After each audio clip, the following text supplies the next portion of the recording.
After 1.5 years po, salamat po sa Diyos kasi ito pala yung sagot sa dasal ko. Maraming po ako nakuha. Lahat po ng sinabi ko sa inyo. Una ko yung mga utang ko, lahat po. Lahat na naging utang ko, nabayaran ko for 1.5 years. Yung asawa ko ng ibang bansa, umuwi na dito, magkakasama kami at ang maganda po na ang dami-dami pang bonus ng Panginoon sa amin.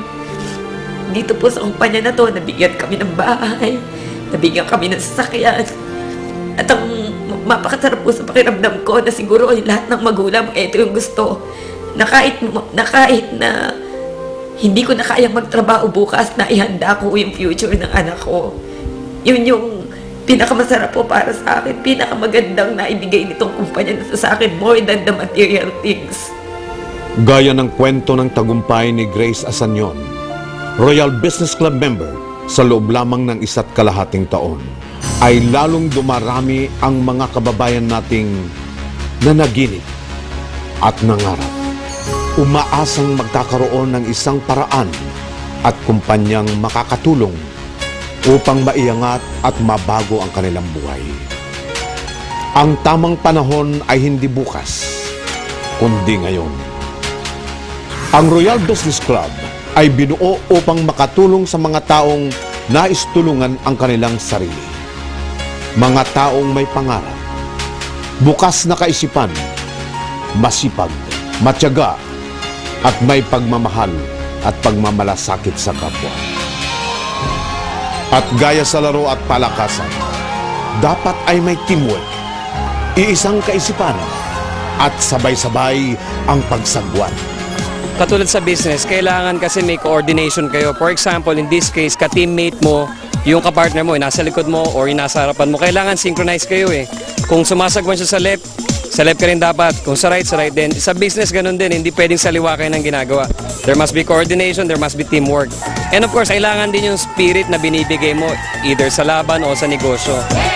Royal Business Club, gaya sa sports, dapat pag-aralan. Dapat pagsanayan. Dapat tutukan. Sapagkat ang Royal Business Club ay ang the only one. Asset ng Royal yun. The unity of its leaders. Most of them present here are generals of Royal, and if they are united, then success is at hand always.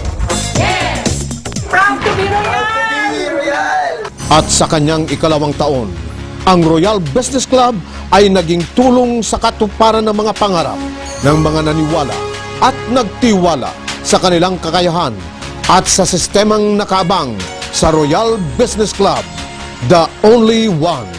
So maganda rito, habang sinisimulan ko yung negosyo, unti-unti ko na natutulong ang sarili ko, pati yung pamilya ko, nakakapag-abot-abot na ako ng pera, pati yung pantuition ng kapatid ko, nakakatulong na rin ako. At the same time, nakakatulong din ako sa maraming tao. Ang sarap kasi ng pakiramdam na nakikita mo, hindi lang ikaw yung natutuwa, pati yung mga taong naiimbitahan mo dito sa negosyong to, nakikita mo unti-unti rin nagbabago yung mga buhay nila. Hindi ko nakala na sa ganitong edad ko, 21, 21 years old, magkakaroon ako sarili kong sasakyan, BMW pa.